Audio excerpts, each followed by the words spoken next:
Hello students, welcome to study our channel. हम पढ़ रहे हैं क्लास 12 की पॉलिटिकल साइंस का सेक्शन बी और ये इस सेक्शन का सेकंड चैप्टर है fundamental rights, directive principle of state policy and fundamental duties. यानी इस चैप्टर में चैप्टर सेकंड जो कि यूनिट फर्स्ट का है, इसमें हम फंडामेंटल राइट्स के बारे में पढ़ेंगे कि इंडियन कॉन्स्टिट्यूशन में इंडियन सिटीजन्स को कौन कौन से फंडामेंटल राइट्स हैं वो प्रोवाइड किए गए हैं। उसके बाद से directive principle of state policy की बात करेंगे, जो कि गाइडलाइंस है for the government to establish the welfare state, कि गवर्नमेंट को गाइडलाइंस प्रोवाइड की गई हैं कि वो कभी भी लॉज या पॉलिसी बनाते हुए समय इन गाइडलाइंस और जो प्रिंसिपल्स हैं उनको फॉलो करेगा ताकि एक वेलफेयर स्टेट है स्टैब्लिश किया जाए। और उसके बाद से हम बात करेंगे कि what are the fundamental duties, यानी इंडियन सिटीजन्स को कौन कौन सी फंडामेंटल जो ड्यूटीज़ हैं वो हमारे इंडियन कॉन्स्टिट्यूशन में प्रोवाइड की गई हैं। तो हम बात करते हैं फंडामेंटल राइट्स की। तो एज यूजुअल हमारे जो इंडियन कॉन्स्टिट्यूशन है उसके पार्ट 3 में आर्टिकल 12 से लेकर 35 तक 6 फंडामेंटल राइट्स हैं, वो ईच एंड एवरी सिटीजन्स को क्या किए गए हैं, प्रोवाइड किए गए हैं। तो जब हमारा कॉन्स्टिट्यूशन एनफोर्स हुआ था 26 जनवरी 1950 को, ठीक है, 26 जनवरी 1950 को, उस समय इंडियन कॉन्स्टिट्यूशन के थ्रू जो each and every Indian citizens हैं उसको 7 फंडामेंटल जो राइट्स हैं वो प्रोवाइड किए गए थे। ठीक है, तो सबसे पहले बात करें तो राइट टू इक्वालिटी था आर्टिकल 14 to 18। नेक्स्ट है कि राइट टू फ्रीडम है article 19 to 22। Then right against exploitation article 23 and 24। Then right to freedom of religion article 25 to 28 and cultural and educational rights article 29 to 30 and right to constitutional remedies article 32। इन 6 के अलावा एक और fundamental right था right to property. तो right to property जो fundamental rights है उसको 44th अमेंडमेंट 1978, जैसे कि पहले भी हम पढ़ चुके हैं इस अमेंडमेंट के बारे में। तो 44th अमेंडमेंट 1978 के थ्रू जो राइट टू प्रॉपर्टी है उसको फंडामेंटल राइट से रिमूव करके कौन सा राइट बना दिया गया है, लीगल राइट्स। ठीक है, यानी राइट टू प्रॉपर्टी अब फंडामेंटल राइट्स नहीं है, वो एक लीगल राइट्स है और उसे लिखा गया है आर्टिकल 300K में। Clear, 300K। तो इस तरह से हमारा जो इंडियन कॉन्स्टिट्यूशन है वो ईच एंड एवरी सिटीजन्स को 6 फंडामेंटल राइट्स है वो प्रोवाइड करता है। अब हम बात करते हैं कि what is the meaning of fundamental rights. Fundamental rights क्या होते हैं, जिसको हिंदी में कहते हैं मौलिक अधिकार। तो जैसे कि जस्टिस P.N. सप्रू ने लिखा है फंडामेंटल राइट्स के बारे में कि the aim of providing fundamental rights in the constitution, यानी जो हमारे संविधान है जिसके थ्रू इंडियन सिटीजन्स को 6 फंडामेंटल राइट्स प्रोवाइड किए गए हैं, उनका जो मेन एम है, मेन उद्देश्य है वो क्या है, to protect liberty, equality and justice of the citizen, कि लोगों को प्रोटेक्ट करना, क्या प्रोटेक्ट करना, उनकी लिबर्टी यानी उनकी फ्रीडम, उनकी आज़ादी, and to establish equality establish करना और उन्हें जस्टिस प्रोवाइड करना। ठीक है, यानी हमारे कॉन्स्टिट्यूशन में जो फंडामेंटल राइट्स, जो 6 फंडामेंटल राइट्स प्रोवाइड किए गए हैं, उनका मेन एम क्या है कि जितने भी इंडियन सिटीजन्स हैं उनकी लिबर्टी को प्रोटेक्ट करना, इक्वालिटी इस्टेब्लिश करना और उन्हें जस्टिस प्रोवाइड करना। क्लियर।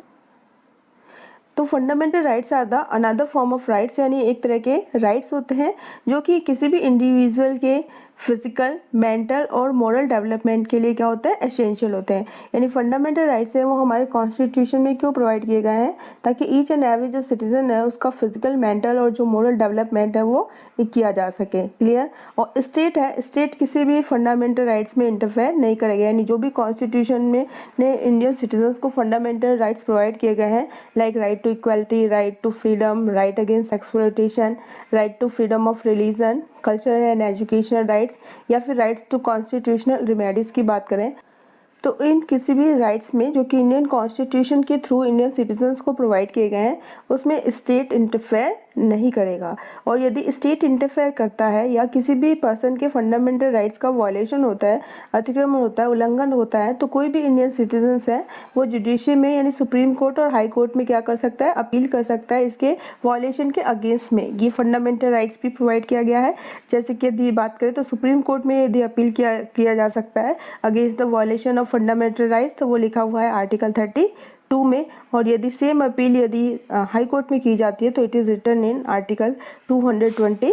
6। तो इस तरह से जो राइट टू कॉन्स्टिट्यूशनल रेमेडीज़ है आर्टिकल 32, ये राइट देता है, ये अधिकार ये प्रोटेक्ट करता है फंडामेंटल राइट्स को कि यदि किसी भी इंडियन सिटीजन के जो फंडामेंटल राइट्स हैं, जो 6 फंडामेंटल राइट्स हैं, इनका कोई भी स्टेट या कोई भी गवर्नमेंट उल्लंघन करती है, वायलेशन करती हैं, तो ईच एंड एवरी सिटीजन को ये राइट है कि वो वहाँ की जुडिशरी यानी सुप्रीम कोर्ट और हाई कोर्ट में इसके वायलेशन के अगेंस्ट में अपील कर सकता है। और इन अपील के अगेंस्ट में जो सुप्रीम कोर्ट और हाई कोर्ट है वो 5 टाइप्स ऑफ जो रिट्स हैं वो इशू करती हैं। तो इस तरह से जो हमारी जुडिशरी है वो क्या है, वो प्रोटेक्टर है इन फंडामेंटल राइट्स के।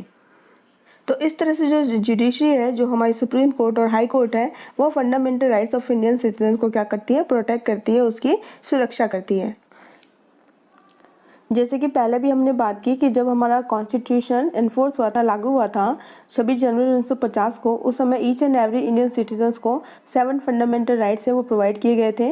लेकिन 44th अमेंडमेंट 1978 के थ्रू जो राइट टू प्रॉपर्टी का जो फंडामेंटल राइट्स है, उसे फंडामेंटल राइट से रिमूव करके जो लीगल राइट्स है वो बना दिया गया है और इसे लिखा गया है अंडर द आर्टिकल 300 के। ठीक है, तो इस तरह से अब हमारे पास यानी इंडियन सिटीजन के पास कितने फंडामेंटल राइट्स हैं according to the constitution, only 6 fundamental rights. ठीक है, और ये जो राइट्स हैं वो फंडामेंटल राइट्स इसलिए कहलाते हैं क्योंकि these are protected by the law, यानी जो कानून है इनकी सुरक्षा करता है। कानून कैसे सुरक्षा करता है कि यदि इन जो फंडामेंटल राइट्स है उनका किसी भी पर्सन या किसी भी अथॉरिटी या किसी भी गवर्नमेंट के द्वारा वायलेशन होता है, इनका उल्लंघन होता है, तो ईच एंड एवरी जो इंडियन सिटीजन्स है उसको ये राइट है कि वो इनके अगेंस्ट में सुप्रीम कोर्ट और हाई कोर्ट में क्या कर सकता है, अपील कर सकता है। तो इस तरह से लॉ के थ्रू ये जो राइट्स हैं उनको क्या किया गया है, प्रोटेक्शन यानी सुरक्षा है वो प्रदान की गई है। इसके अलावा जो स्टेट है वो इसमें कभी भी इंटरफेयर नहीं कर सकता और ना ही इनमें चेंजेस कर सकता है। इनमें चेंजेस करने का जो प्रोसेस है वो सिर्फ कॉन्स्टिट्यूशनल अमेंडमेंट के प्रोसेस के थ्रू ही इनमें चेंजेस किया जा सकता है। क्लियर। और इसके अलावा यदि हम बात करें कि तो वायलेशन होने पे हम अपील कर सकते हैं, स्टेट इसमें इंटरफेयर नहीं करेगा और ये इस तरह इसलिए प्रोवाइड किए गए हैं ताकि ईच एंड एवरी जो इंडियन सिटीजन्स है उसका फिजिकल, मेंटल और जो मॉरल डेवलपमेंट है वो किया जा सके। Fundamental rights are justiciable. ठीक है, जस्टिफिकेबल है ये। जस्टिफिकेबल का मतलब क्या है कि यदि वायलेशन होता है तो इनके अगेंस्ट में हम कोर्ट में क्या कर सकते हैं, अपील कर सकते हैं और इस तरह से बाय द जुडिशरी इसको प्रोटेक्ट किया जाता है। ठीक है, और ये ईच एंड एवरी सिटीजन्स को प्रोवाइड किए गए, इक्वली प्रोवाइड किए गए हैं। क्लियर। और ईच एंड एवरी जो पब्लिक ऑफिशियल्स है यानी जितनी भी गवर्नमेंट है वो बाउंडेड है कि वो इन्हें क्या करेंगी, फॉलो करेंगी, यानी किसी भी तरह का इंटरफेरेंस इसमें नहीं करेंगी।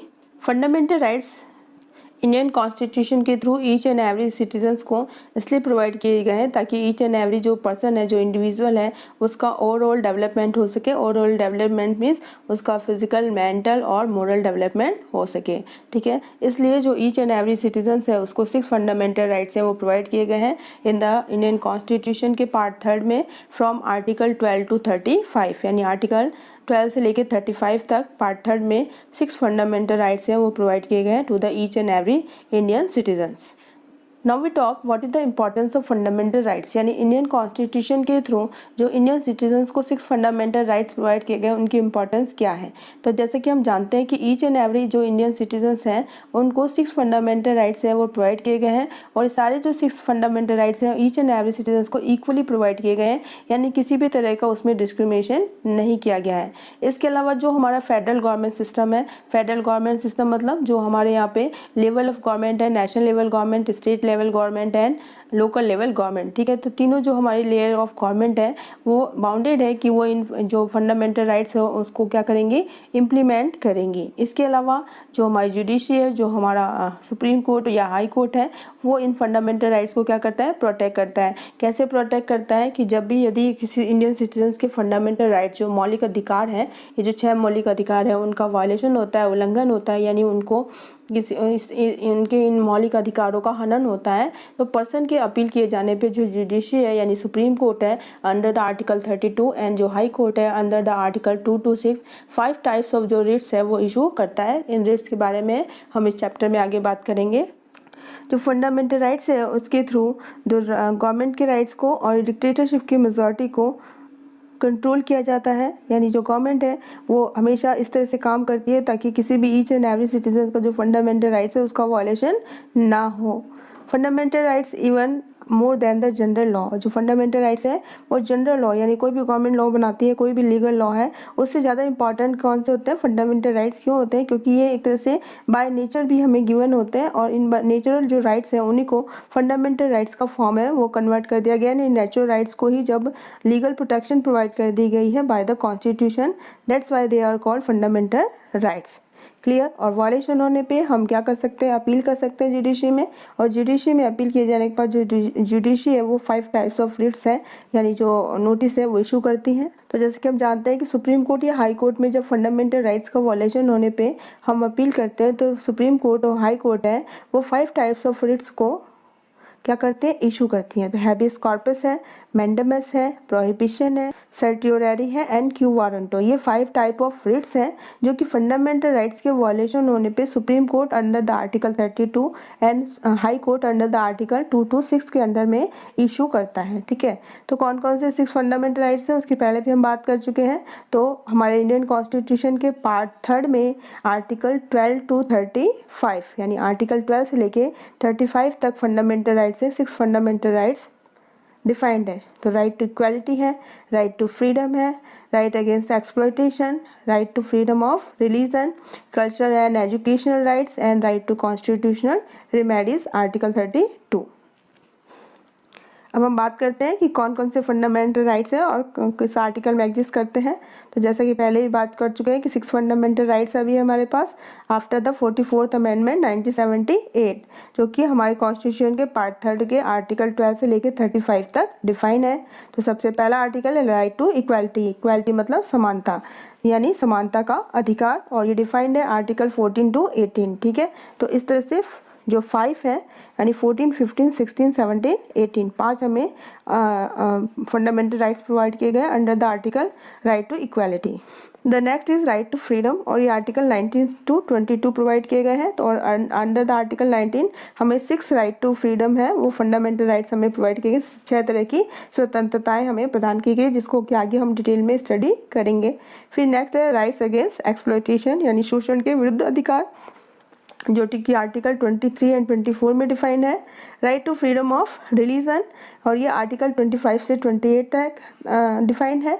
कल्चर एंड एजुकेशनल राइट्स, ठीक है, ये आर्टिकल 29 से 30 तक डिफाइन है। And right to constitutional remedies यानी यदि वायलेशन होता है तो उसके अगेंस्ट में सुप्रीम कोर्ट और हाई कोर्ट में अपील करने का जो राइट है वो अंडर द आर्टिकल 32 डिफाइंड है। तो इस तरह से each and every Indian citizen को by the constitution 6 fundamental rights हैं वो प्रोवाइड किए गए हैं। तो इस तरह से हम देखते हैं कि ये जो 6 फंडामेंटल राइट्स हैं वो ईच एंड एवरी सिटीजन्स को इक्वली प्रोवाइड किए गए हैं। स्टेट इसमें ना तो इंटरफेयर कर सकता है ना इनको चेंज कर सकता है। इसके अलावा उनको प्रोटेक्ट करना किसका काम है? जुडिशरी का। तो स्टूडेंट्स ये था आज का हमारा topic regarding the fundamental rights. इसमें हमने फंडामेंटल राइट्स की मीनिंग, उसके इम्पॉर्टेंस और कौन कौन से फंडामेंटल राइट्स हैं वो इंडियन कॉन्स्टिट्यूशन में प्रोवाइड किए गए हैं उनके नाम को और उसके आर्टिकल को देखा। ये टॉपिक इस चैप्टर का बहुत ही इंपॉर्टेंट पार्ट है तो इसको आप अच्छे से रिवाइज करें। वीडियो के नेक्स्ट पार्ट में हम each and every fundamental rights को डिटेल में डिस्क्राइब करेंगे और समझने की कोशिश करेंगे। तो मिलते हैं हमारी नेक्स्ट ऑनलाइन क्लास में एक नए वीडियो के साथ। Thank you very much.